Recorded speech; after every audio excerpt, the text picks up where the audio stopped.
and welcome to the Real Biz Life Chronicles, where we discuss all things business, branding, and life. I'm your host, Tracy Fryer.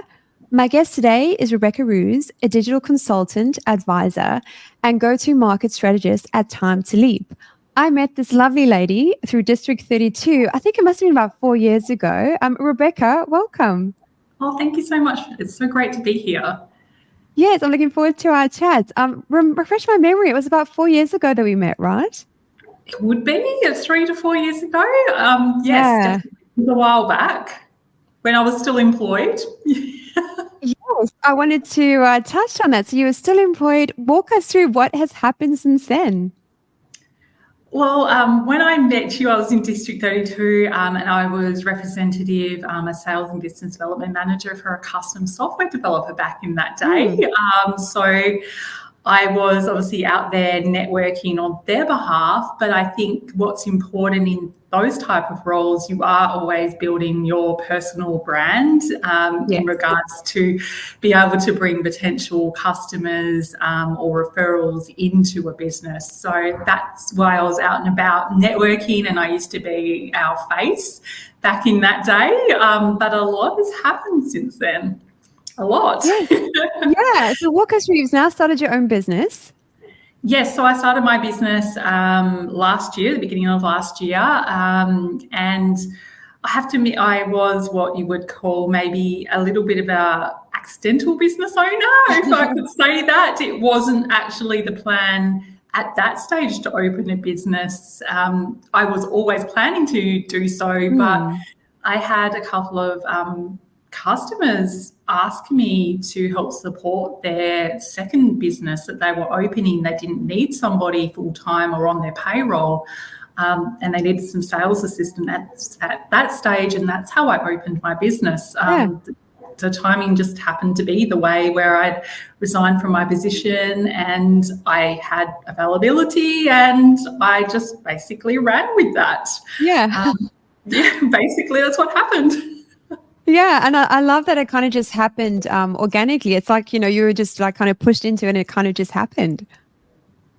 In some ways, I think for me, it was probably a better way because I didn't feel that pressure to have everything right and to just, there was not that pressure there, and I just rolled with it. And in a way, I think it was probably, in hindsight, a better way, rather than me saying I'm opening the doors to a business and all that pressure that goes with that, because I wasn't under that pressure.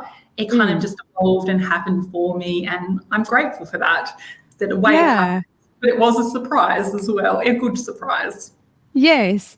And Rebecca, something you touched on, which I'm so glad you mentioned, is personal brand. Can you walk us through how important is a personal brand? Because I think a lot of business owners don't realize they almost have two brands happening. So it's their personal brand and their business brand. Do you mind to share with us your experience with your personal brand and how that's impacted your career? Of course. Personal brand is incredibly important in business, but when you are in that sales and business development areas in other businesses, when you are employed, it's something that you learn quite quickly, because to have a personal brand is super, super important, because no matter what you're selling or building relationships or referrals or partnerships, it doesn't actually matter what that is, but having a really great personal brand is super, super important. So personal branding is actually quite a big subject, but it can be down to the way you present yourself, as in what you're wearing, how you do your hair. As a woman, for example, it's down to how you present, but it's also down to who you are, authentically who you are, how you show up, how you build that trust and rapport with potential customers or just general people in business, sales, business development in general. So it is super, super important, and that first impression absolutely counts. So often as business owners too, we are our personal brand as well as our business brand, because people need to like, know and trust us in order to have that conversation around potentially working with us or working with us. So they're aligned, but that doesn't come naturally to most, I found. I think having that sales and business development background is been amazing for me because I learned that while I was employed. Thank you for that, but Yes. it's not something that comes naturally to others. I've noticed anyway. I've noticed exactly the same. And I think a lot of people underestimate the power of their personal brand. And even something you mentioned is just how you dress, how you show up, what you're wearing, how you carry yourself. Because branding as a whole is an experience of someone pretty much. So thank you so much for touching on that. That's music to my ears. Especially since you're in the branding space, but I know you understand very much the personal brand space really, really well as well, especially as seasoned networkers, business networkers. That we are. It is very, very important how you show up and how you present yourself as an individual as well as your business. Yes, definitely, especially in a networking sense. So what I often recommend to my clients is to, develop that personal brand as well. And then you can kind of filter your business brand into that. Because most of the time people will know your business by seeing your face or interaction with you. So it's really important that whilst it's, your business brand needs to be up there, your personal brand needs to be the same as well. Absolutely. And they've got to be aligned. Otherwise, there's that mismatch there. People will be like, And I think what other thing I have learned as well is just to be authentic as well with who you are. And that's going to show in your business brand, but also who you are as an individual. If you're a little bit quirky or you're a little bit different, people are going to remember that because you're not the same cookie cutter person that everybody's meeting. They'll be like, oh, I remember her. She was great to talk to, engage in conversation. And that's also part of it as well. Yeah, that's a great point that you've mentioned because I think a lot of, then we're not really taught how to have our own business or how to grow a business. And I think a lot of people go straight to looking at their competitors, looking what someone else is doing, and they kind of become this chameleon whereby they kind of change themselves on a quarterly basis where they're doing one thing now, they're doing another thing, like they've seen so-and-so, J-Lo or whoever, Jenny from the block is doing this. So they then try and mirror that. But what they don't realize is that they're actually cutting their nose to spite their face and missing out on showing up in their true, authentic self and doing what they're great at because they're so busy trying to replicate everyone else. Agreed. And people are going to like, know and trust you because of who you are and how you help support. And I think you're not going to be for everybody, and that's okay as well. Yes. Yeah, that's something I had to come to terms with over the last 4 years. Think, oh my gosh, I don't want to work with me. Why? Take it so to heart. But definitely have learned that, especially when you do kind of niche and get very clear on your brand, you're not going to be for everyone, and that's totally fine. Absolutely, and I think you want to be working with customers that are aligned and work with you because not everybody's going to be the right fit, whether it's you as an individual or whether it's you as a business. And then the ones that are, it's going to be amazing, and you're going to work really, really well together. So it's it's like an interview, really, isn't it? Really finding pretty much fits. But when you open the doors of business, you're like, oh, come in, Yes. It's a learning process, that's for sure. Yes, 100%. Rebecca, so any challenges that you've experienced over the last sort of almost 2 years since starting your business? Well, I have to say, when you've been employed and then you start a business and you're in your business. So for me, for the others listening, I am a sole trader. It's just me and my business at the moment. I am my team. But what I had to learn is there was a lot of aspects of owning a business. When you are employed, for example, you are earning a wage. It's the stock standard wage, superannuation, and obviously I was in sales commission on top of that. So you know exactly what that looks like. As a business owner, not trading dollars for hours was probably one of my areas I had to learn very early on. And also, so how to create my packages, how to change the way my mindset was as well, because the employee mindset and the business mindset is actually incredibly different. So that was definitely a learning curve in the early days when I was learning all of that part of business, and also to learn all these other aspects of things that I've never had to do before. When you're an employee, it's simple. It's simple in some regards, but business, when you don't know something, you learn it. You learn how to do it, you learn what that looks like, and I think it's a constant evolving journey. I found sometimes you are coming across those roadblocks of like, I don't know how to do this, but you find a solution or you find a way to learn. Not saying that you should always have to do everything. I don't want to be always in that case, but as a newer founder, which I'd still be classed as in the first 2 years, still under 2 years, I think it's really important to learn things and how things work and all of the foundations. So down the track, I had that really great, well-rounded understanding. But learning curve, absolutely. Huge learning curve, but I don't regret anything. And would you mind to touch on what you mentioned previously about, the trading time for money and value-based pricing? Because I was the same when I first started. I was like, right, I got 5 hours on this job. It's X amount. For our listeners, do you mind to walk us through that, please, Rebecca? Sure. So because I come from that sales background and an employee mindset in the past, your X amount of wage is coming in, and when you are selling, so I was selling into technology, was my last full-time employment role. So I knew commission-wise what that looked like per sale. I had an idea of that and what that looked like. So it was very stock standard. I kind of knew where that sat, and the commission obviously would be a little bit different depending on when the sales happened or the in software the tiers happened depending on the payments. So I had an idea what that looked like. But when in a business, people, I find in a consultant perspective, dollars per hours doesn't work. Packages work because you're not just trading dollars per hours. You're also bringing all of your experience with you too, all of the knowledge I found that I've learnt in my career. I spent years learning, right? How do you can't bring that into dollars per hours because it's all of that knowledge, all of that.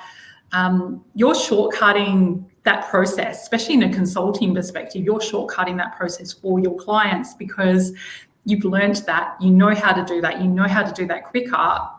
If you're trading dollars per hours, you're not adding that value. No. It's not value, and also it's very transactional as well, which I'm not saying every business, but in the type of businesses we're in, it's just not the right way to do things. And I don't think the customers value you as much as well if it's not packages. Whether you've got set packages or where you do custom packages, is looking at that client in mind. And with consulting perspectives, I build packages based on their requirements and needs. Obviously, the advisor is a little bit different in coaching, but it's looking at a package of a whole and to be of service to that client and getting away from that mindset. It was difficult. I'm not going to lie. It took a while. Sometimes you still go, no, I'm thinking that way, get rid of it. You've got to have an idea of your numbers, absolutely. Yes. But when you come to packaging something, it's got to be about, and also, you've got to be paying your own super, you've got to be paying your other costs for running business. So it's not just the one thing, you've got to look at that big picture too on top of that. So yes, it's a mindset shift more than anything. Yeah, there's no more comfort that you have when you're employed, actually. So it is a massive mindset shift. So have you got any tips for us how you kind of made that transition into package pricing? I think it was just a learning aspect for me, because I was like, I'm still trading dollars for hours. And I did have somebody I know mention it to me that was in my network, and I said, absolutely, I am, and pointed it out to me. And I'm like, I'm aware, but I wasn't really quite sure how. So I did get a little bit of help from a business coach to build some packages in the early days for me, just to help me get the ideas out of my head, because I think from my perspective, I knew what I wanted, but I just wanted a different perspective. So I think incredibly invaluable to actually have somebody else to come in to support you, whoever it is, whether it's short-term or long-term. It is important because what you see might not be what they see. So having a different perspective is super, super key to just help you build that understanding of package. And now I can build my packages with a lot of ease because I have the foundation. But initially I wasn't sure and just somebody to bounce those ideas off and have an understanding just was so valuable for me. And I can bring that knowledge to my customers now, because what you learn, you can help others with. Yeah, I'm a big advocate for having a coach or having a business advisor, because again, they bring in all their years of experience, and it's not just, you trying to wing it or learn things on your own. So I love that you shared that as well, because I know a number of business owners, they'll just keep at it and keep at it. But again, they're almost prolonging the entire learning process for themselves.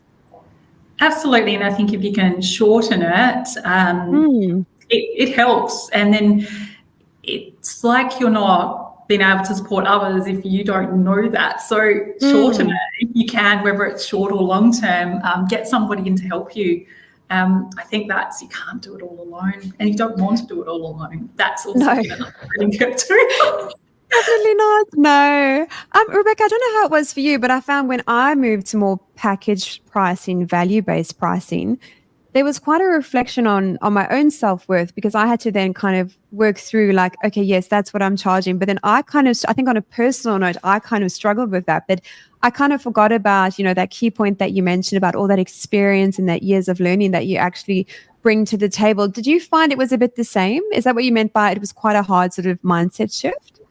It was, because, the mindset shift of the dollars for hours, because when you're employed, that is actually how that structure works. But also creating those packages and looking at the cost, but also for yourself, because you are going to be charging more because you have all of these costs and all of these years experience. But it's remembering that it's okay. You spent how many years doing this in the industry, and you can shorten your client's time frame or consulting's perspective, or your knowledge is shortening their journey or helping them get to that next step or point, whatever that is, quicker. But absolutely, and also raising your prices as well is another thing. Totally. Yeah, so it's just constant learning. But yeah, when in your early days of business, it's part of the learning process and learning that and learning how that feels. I think that's probably an important thing, is how does it feel when you say the price? Because you've got to be comfortable with that, otherwise it will show. Definitely. As well. Yeah, you have to have that confidence and like back yourself. Yeah, 100%. It is. Yes, yeah. definitely. When in my first few years, I had a contractor who would up her prices every year. And the first year I thought, oh my gosh, like what a cheek. But then I was like, no, good on her. She knows her worth. She every year, hi Tracy, this is what's happening. And I was like, this is actually really, really good. Like that's the way to do it, right? Not go for 5 years at the same rate and then, only review it then. So it was, but like, again, it was that mindset shift to say, right, this is actually how it's supposed to be, because cost of living, everything goes up constantly, all the time. Oh, constantly. And also from a perspective, if you've got a team like yourself, you've got a lot more costs on that, and bringing different aspects to what it might be for somebody like myself that's just me. So when businesses are expanding to a bigger level, and they've got all those additional costs and investments, it's different. And I think it's looking at those as well, because you're bringing more knowledge, but you're bringing all of your team's knowledge into that to helping your customers. So that's a different ball game that you're helping your customers. Yeah. Definitely. It's and it's quite a different level of stress, I guess, being responsible for paying everyone as well. You're not sitting back, just waiting for the Tuesday to roll around when your pay would normally go in. It's very different being on the other side. But it's also great because you're empowering people, I think, at the same time. Absolutely. I'm sure it's really rewarding. Yeah. Rebecca, something I do want to chat about is software development, because I know this is your wheelhouse. Walk us through. I always think developing, a software product is such a hard yards, complex thing. Do you mind to share your version of that? Sure. Well, it is complex. Yes. It is. So, like I mentioned, when I was full-time, I was working for a custom software developer for almost 2 years, and that's how I entered the industry. When I entered the industry, I was a salesperson. I had no idea about technology, and I was green. I was completely green. I didn't realize. Yes. So it was a big learning curve. So they wanted to employ somebody that came from outside. That was their choice, because they wanted somebody that would be relatable to the customers, because a lot of the people in the custom space, for example, often are non-technology people. So they're businesses, they know they need a technology solution, or they want to build a technology solution, but they're non-technical people. So for somebody like me that comes from a non-technical background, I can speak their language and understand from a customer and user perspective, which is the end user of a software product. So I learnt custom software from the team and in sales meetings, and being with technical people, I learnt all the aspects of what that looks like, and are constantly still learning, by the way, because technology is changing so fast. It does. But it was such a good learning curve in foundation to my business. Not that I knew that at the time, because now I'm on the other side, because when I was employed, I kept seeing customers, they were launching apps, for example, or platforms and custom technology, but they didn't know how to market it and scale and grow it, and how to get that out to more customers. We call them users in technology. And it was a real pain point that I kept seeing over and over again. And so that's why now I'm in the digital consulting, but I'm on the human side of technology, because I understand enough of the technology part as a non-technical person in the industry, and I can support on the human side. So I would look at, go-to-market, for example, if a founder is launching and having the foundation of and strategy of what does that launch look like, how are you going to market, and what that early stage looks like as in launching, but also supporting those existing software technology businesses. So I do play more in the product space, not always, but mostly, because they want to scale and grow. But how do they do that? Do they have a sales strategy? Do they have a business development, a general marketing? I do some marketing, but I'm not a digital marketer per se. So I'll just get that clear.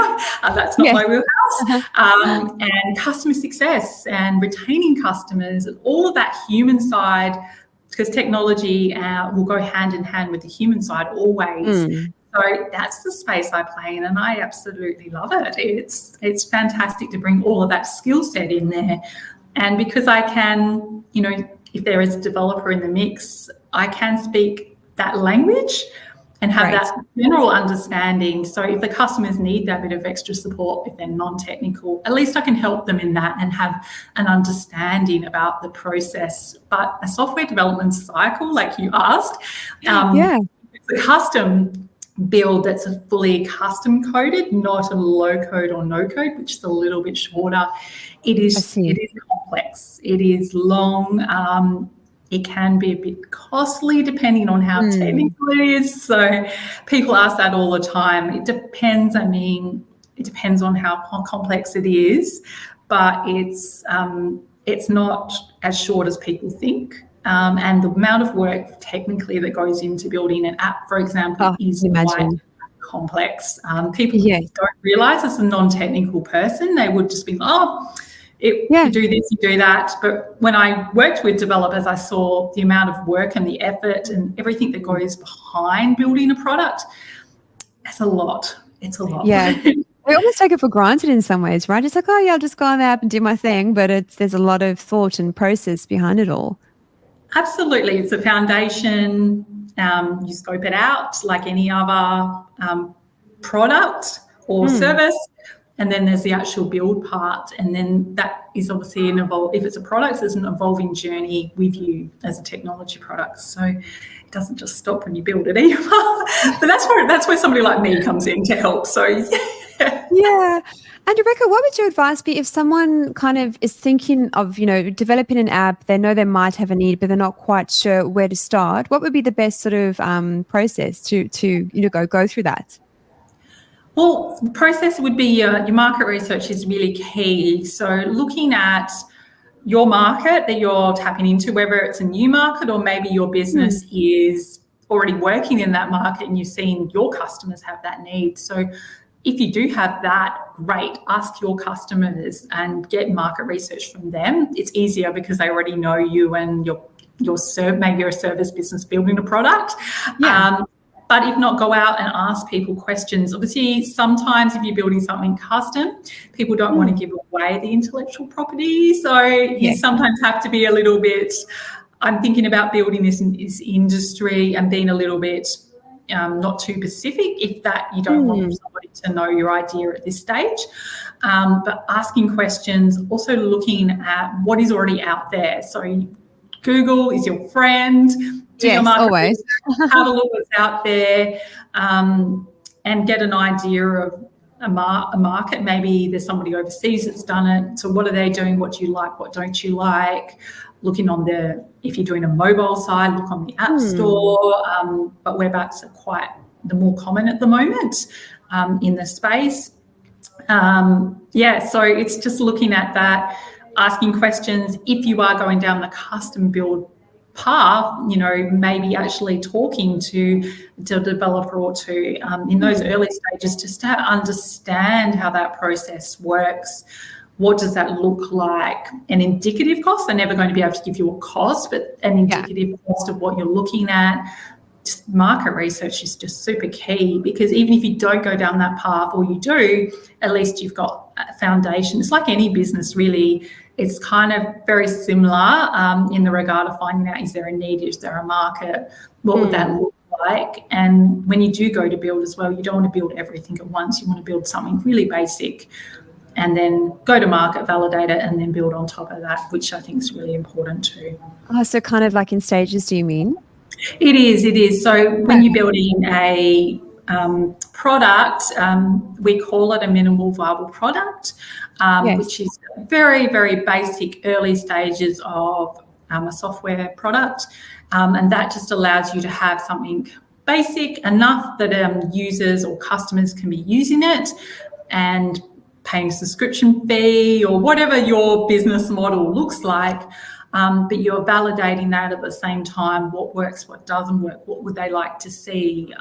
You could be releasing it as what they call a beta round, for example. Just a small group, could be released straight out, could be to your own customers. Obviously, there's so many ways, and it's too much to talk about here, but it's just those stages. Build a little bit, get feedback, validate it, build on top of that. And I think as a product, is going to evolve, and it might not always go in the direction that the founder or business thinks.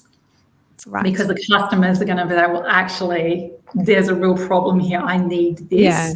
And it just allows you to build that based on what your customers need and users need, which I think is really, really important. It's interesting. I always thought you kind of just built the entire thing and then kind of went from there. But I like that you've shared that you kind of do it in stages and then do the beta round to kind of see how it goes and then kind of change things and go from there. How long does that process generally take, Rebecca? Is it quite a while? It can be a while. I mean, I'm talking custom because some people will go down like what they call the no-code or low-code, and that can be a little bit quicker. That's not an incorrect way to go about things as well. It depends on your business. It depends on the complex solution you're building. There's many reasons. But obviously, when you're market research, you look at all aspects and see where your product fits. But I'll just use a very general example of a web app. You'd want to scope that out. Do market research, be ready. And then if you're going with a developer, for example, to develop really roughly, because obviously if it's super simple or if it's really complex, time frame will change. Of course. But 4 months is not uncommon. So 3 is probably really slim. 4 months, 5 maybe, is fairly standard for a minimal viable product that's not too complex. Is quite normal because you're building it with the developers and then you are testing that throughout. So it's got multiple sprints, they call them. So 2-week cycle sprints is usually how they work, and you work in that sort of agile environment. And so it does take longer than people think to get that out. And also the founder needs to be working on all the other stuff on the side of that, hopefully, of how they're going to launch and what that's going to look like, why the technology part's been done. And obviously I'm talking about custom builds, but it's just an idea what that could look like. And the other two options that you mentioned, is that like a template option? So is it a low flow, did you say? Low code or no code. So there is options to no code. You might not have a developer. You might be using a no code solution. So you're just using a solution to build something quicker. It could be to validate your product and then you go down the custom path, or maybe the low code or no code option is great for what you need. You don't need that complex solution built from scratch with a developer, or maybe you're still using a developer, but it's going to shorten the time frame. So it depends on the business. It depends on the complex of the solution you're building. It really depends, but those options are more out there now. So it just allows founders to potentially do that cheaper and to have that out quicker.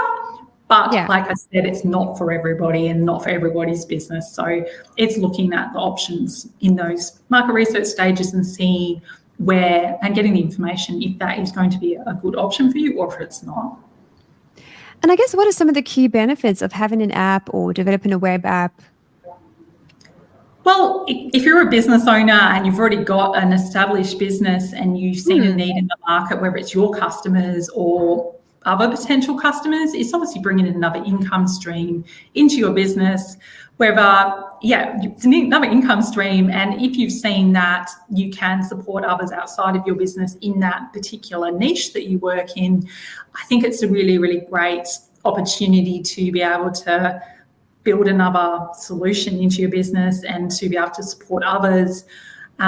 Or it's maybe a founder that's coming in and that is their solution, that they're out in the community, they've seen this need and they kept seeing this need and they build a business around that. So you find all different people that decide to build, they come from all walks of life. So, but it's just a way of, if you're an existing business and you know that there's a need there, it is definitely a great opportunity. But it's not going to be for everybody because there's actually quite a lot already out there that maybe you can utilise in your business, and it's not going to be the path that you're going to go down personally. But for some, and they know that they want to do it and they want to help others and there is a niche and market for it, great. Definitely have a look at that and work with that. And what are some of the best apps you've seen? I've seen many, actually. Yeah, any that sort of stand out? I mean, I don't have any favourites, I have to admit. I mean, I'm using the web, like I'm using lots of different apps, I guess, in my own business, really, when we think about it. Same. Don't really have any major ones that I love, but if we want to book in for like a Pilates, for example, we're using an app. All those things. I don't really have a favourite, I don't really think. Is there one you've worked on that stood out? I can't always say. Of course. There's been some great ones. Industry-wise, I did have one that I was in a non-for-profit space, and it just was amazing because they were really empowering women. I can't really say too much more, but just working on something that had very similar values to me, I think that was super fun. And to know that that end user was going to get so much benefit out of that, I think for me they're the exciting parts.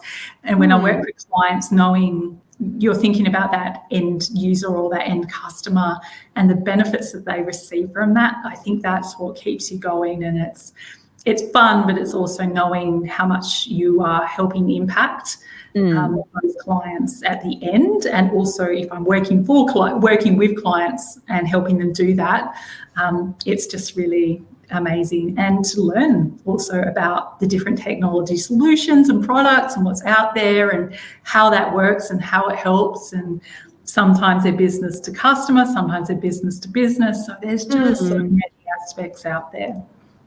And it's such an exciting space to be a part of, I find. Even in, the branding and design space, like everything is always changing on a constant basis.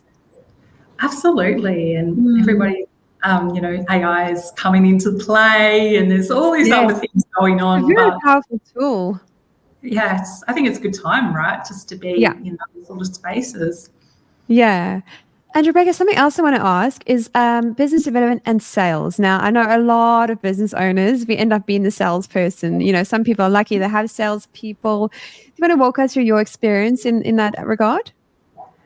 In my own business or from my Yeah, past? and in sales and business development and how important it is and how business owners, I guess, can kind of navigate it. Because I think being a salesperson, I still kind of cringe at that because I think of a car salesman, but I've had to kind of grow into that role and really find my rhythm in that regard because for some reason I always just think of sales and it was icky, but I've obviously changed my mindset now. So yeah, did you want to share your experience with sales and that? Sure. Well, I another fell into the industry. Yeah. Another one of those. So my first sales role, I come from customer service, was in tourism. Mm, So a long time ago now. yeah. So I learned a lot working in that space, all the business to business sales Mm, and account management and management of accounts as well on top of that. So I had to learn from scratch as well, just like everybody else. So if you're in mm, business and you're listening and you're in that stage where you're learning, it's okay. yeah. You'll learn and you'll make lots of mistakes, but you'll get there. Oh, definitely. But for me, I was pretty lucky in the regard that because I was employed in this space Mm, for quite a long time, I started in that arena in 2012. oh. So it's a long time when I started, but I got the most amazing mentors and managers at that stage, because I wasn't a manager at that stage, Mm, to learn what that looks like and to learn off them. And I think that was incredibly valuable for me to learn different ways, to learn off others. And I've been in bigger sales teams as well, on the field, so business customer as well. So I've done all aspects. yeah, But the one thing you learn to be, I think the most important thing is you learn to be true to yourself and who you are and to be authentic and real. And I think that was probably the biggest learning curve, because you might think you've got to be a certain way, but you yes. don't. And it's just, you're not going to get it all right. Sometimes you'll be amazing at it. Sometimes you'll stuff up. Even us seasoned pros will Yeah, not always get things right. But yeah. that's okay. It's just not being too hard on yourself and making it about your customers and adding value to them and being of service to them and coming in Mm, from that perspective and that mindset. That will take you a really long way, and not making it about you. I think that's the most valuable thing I could say. And if you do that way, you're obviously adding value, but it's also taking the pressure off you to yes. perform or to make a sale, because people can feel that. So in Yes, sales, I can. we call that commission breath. So if you Love that. are, yeah, so you don't want commission Commission breath. breath. That it's all about that customer and how can you add value, and not all customers are going to be the right fit for you as well, and that's Mm, okay. So that probably was the biggest thing that I can say to anybody. And you will learn. Ask for feedback as well. If you yeah, didn't get a sale or it's not the right fit, ask for feedback, ask questions, and learn from that. And you're constantly going to be evolving and learning. We all are in business, and it's totally. okay. Yeah, it's really okay to be just you and be real. There's lots of things I could talk about, but they're probably the main Yes. aspects. No, I agree. That was the mindset shift I had to have because someone said to me, Tracy, are you trying to help someone? And I was like, yes. And they're like, well, you're trying to be of service, you're adding value. So why would you feel like, a cheap car salesman going in there? So I really had to flip that on its head. And like you said, not make it about how me and how I'm feeling, the cheap car salesman for some reason, because I've never been a car salesman anyway. I really had to shuffle that out of my head and kind of, move into a space of how can I serve? I'm adding value, and that's really helped moving forward. And the customers can feel that too, because you're Yes. coming of service. And if you're not the right fit, that's great. Like, do you have another opportunity, or to say, look, maybe look at this solution, or they're not ready for a reason. Just coming from that value, and they feel it. You've done them a favour and not a disservice, really. Like, that's the most important thing.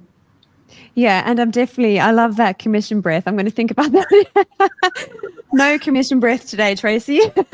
Well, that's mainly for us in the that have worked in the industry, because when we're in the sales team, for example, we have commission attached to that, and we have our targets attached to that. So, so for sales managers, salespeople, they have the aspect of having to perform.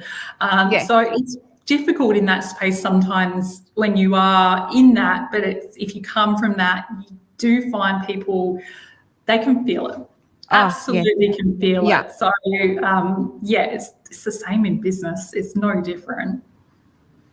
And Rebecca, because you're in that sort of first 2 years, how have you found you've been going with boundaries? Because I know when I first started, my boundaries kind of all merged, and it was Tracy, just business owner 24/7, and trying to, because there's obviously so many different facets to our lives. How are you going in that regard?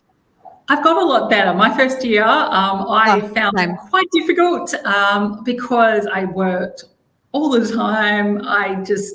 It wasn't great at that, because I was used to being in the employment and the sales mindset. So the sales mindset, when you're in those big teams, get your numbers, work till you get it. And it does not serve me anymore. No. But it's something I was taught, and that when you're in teams, that's what you do. So I came from that mindset as well, the sales mindset, and the very masculine way of doing sales you're taught as well. So I had to get out of that habit too.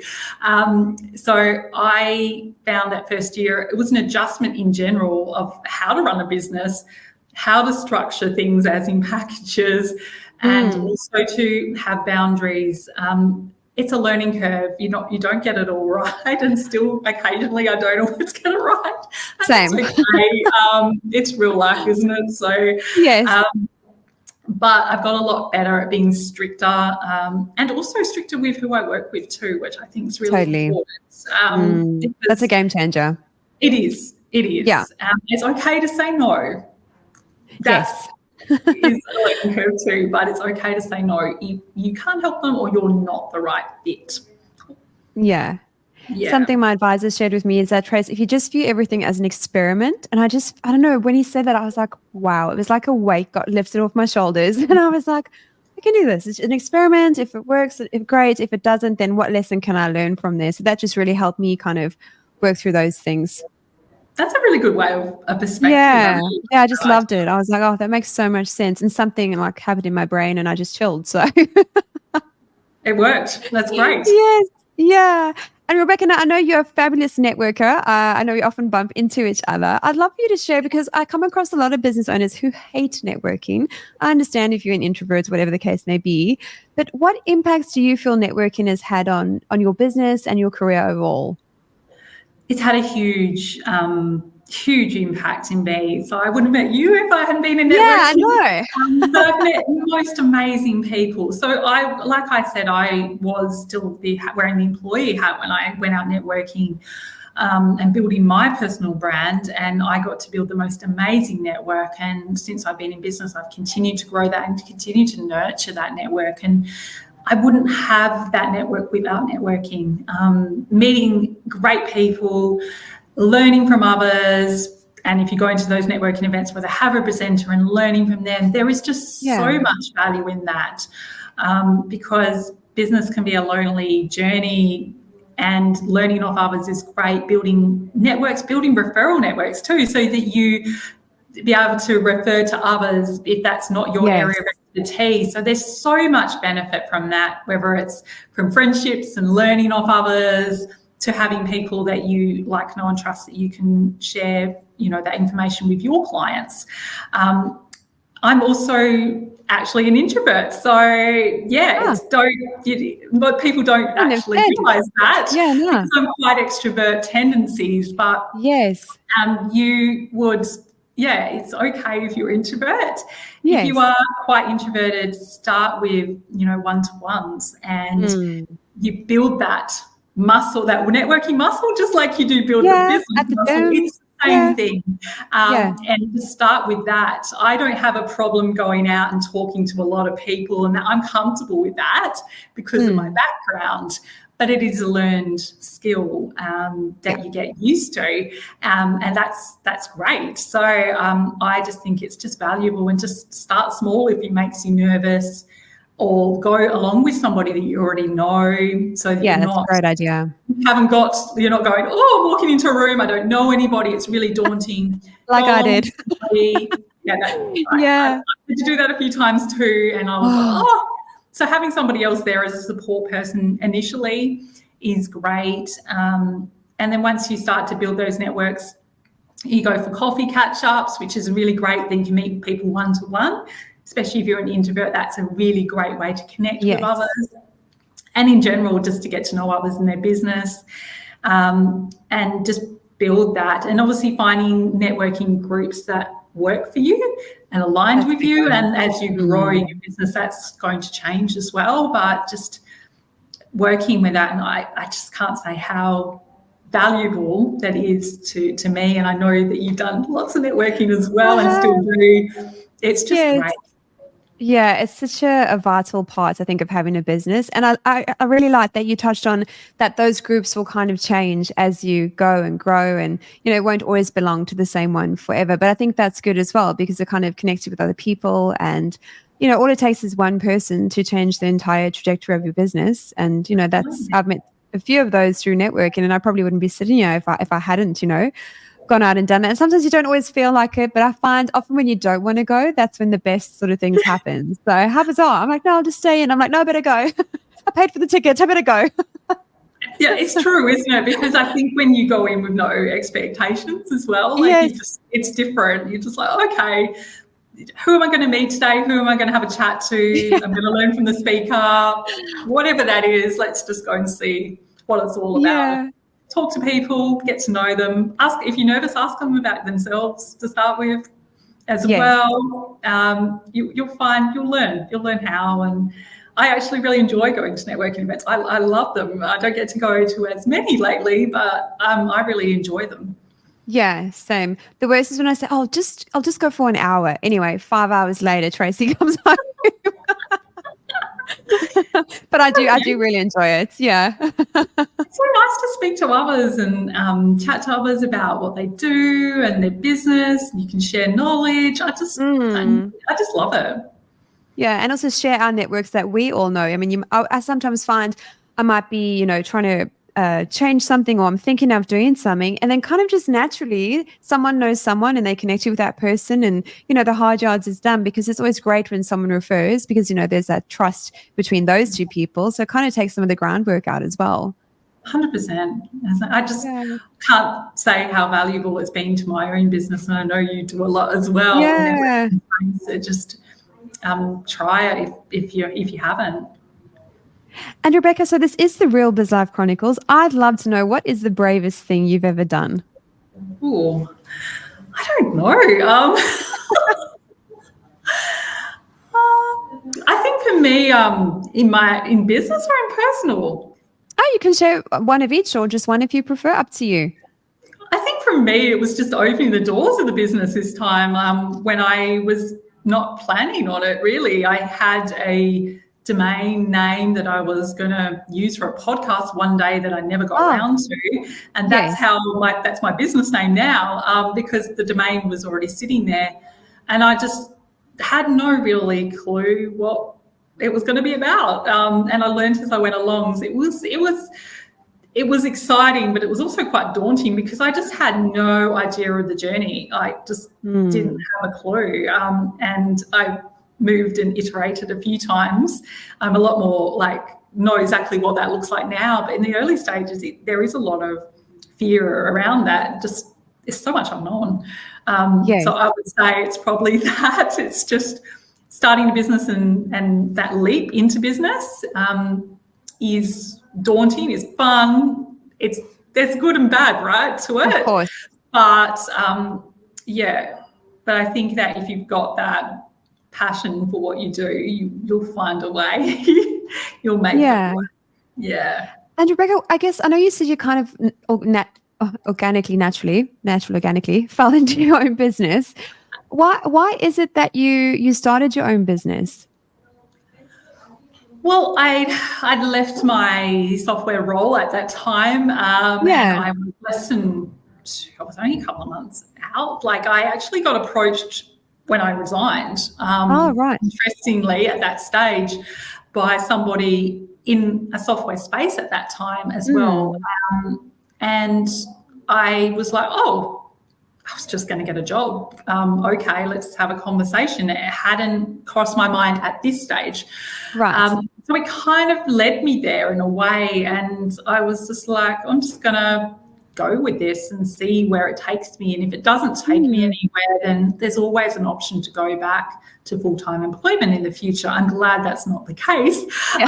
But just let it be. I think I just let it be and let it flow. And I think sometimes things have a way of finding the way if it's meant to be. I'm a true believer of that. So I just let it be. I don't know the rest of the answer to that. From what you've shared as well, it sounds like you really enjoy being a part of that bigger picture and really contributing to society through the forms of apps. And, like you mentioned, the app for women that's coming out, it sounds like you really enjoy being a part of that bigger calling by the sounds of it. I do, and I love it. And I'm also a massive advocate for women because I'm working in an incredibly male-dominated space, let's be honest. Yeah, branding as well. Yeah, and I'm a consultant in technology. And as a woman, it's definitely unique. Yes. So I think for me, from the other perspective, I would love to see more women in the industry as well. So advocating for that and showing others it can be done if that's what they want to do. And that's super, super important to me as well, because we need that balance in the industry as well. It's really important. Rebecca, before we wrap up, we were inspired by a very popular podcast to have a guest from the previous podcast ask a question. So I'm going to ask you, so this is from John Denton, who was previously a guest. He's asking, what is your end game for your business? Ooh. No pressure, John. To be honest. I mean, for me, I think from how my business is going to be structured, I can't answer that at this stage. But what I do know is how I'm going to show up and support others and customers. So I want to help a lot of people in that digital space and digital transformation and software space to know that their products are being utilised and that, that they can grow their company, they can scale and grow. So for me, it's about those customers that I help support. So I obviously want to do that at a greater scale and to share knowledge around that and not making the digital space as confronting for people that are non-technical, because I'm non-technical in that field and technology is just going to keep evolving. We can't run away from it. No. Embracing the technology and bringing the human aspects into it. So that's probably where I would sit on that aspect. It's like the human part of technology. How can I teach others and help others either connect with a software product and use a software product or a digital transformation? So I'm super passionate about bringing that aspect and sharing that out with many others and helping support others. So I don't have exactly the direction of my company still. I know from the bigger picture what that looks like and the people that I can help reach or help support or help in whatever regard that might be. So I hope that answers the question. It does. Yeah, definitely. That is a pretty full-on question, but that was a great answer. It is. So because you are at that very, the first tier beginning stages of your business, what advice would you have for someone who is, they've perhaps saved a nest egg and they're thinking of starting their own business? What would your one piece of advice be for them? I would, because I opened how I did, I would do a little bit more learning. That would have been valuable. So just don't learn about business, but also don't stop yourself from trying it, whether it's a side hustle or don't have that mindset was like, well, I don't know how yet. That's okay. No. Just try it. Give it a go. Speak to people. Start off small if that's the best way of doing things. But don't think you don't know how, because you won't know how initially how to do everything, and we're still always learning and growing. So just make a start. Give it a go. That's what I would say, whether it's in a bigger scale, whether it's in a shorter scale, or still having a job to support you while you start, whatever that looks like for you. If you've got the nest egg and you want to give it a go, but just try and see where that is, and you will change and as you grow as well, and your direction, and as you get more confident with where your niche is. So honestly, just give it a go and see if it's for you. And if it's not, then that's okay as well. Rebecca, where is the best place for our listeners to go should they wish to connect with you? Our best way would be probably on LinkedIn. I'm mostly on there. That's my platform of choice, because I'm mostly working with business to customer, business to business, I should say. So on LinkedIn, you could go to my website, which I think you'll have in the show notes. We will, definitely. We'll pop everything in the show notes. Rebecca, thank you so much for your time today. I've really enjoyed our chat, and as always, lovely to see you. It was great. Thank you so much for having me on the podcast. It was lots of fun. Yeah, definitely. Thank you.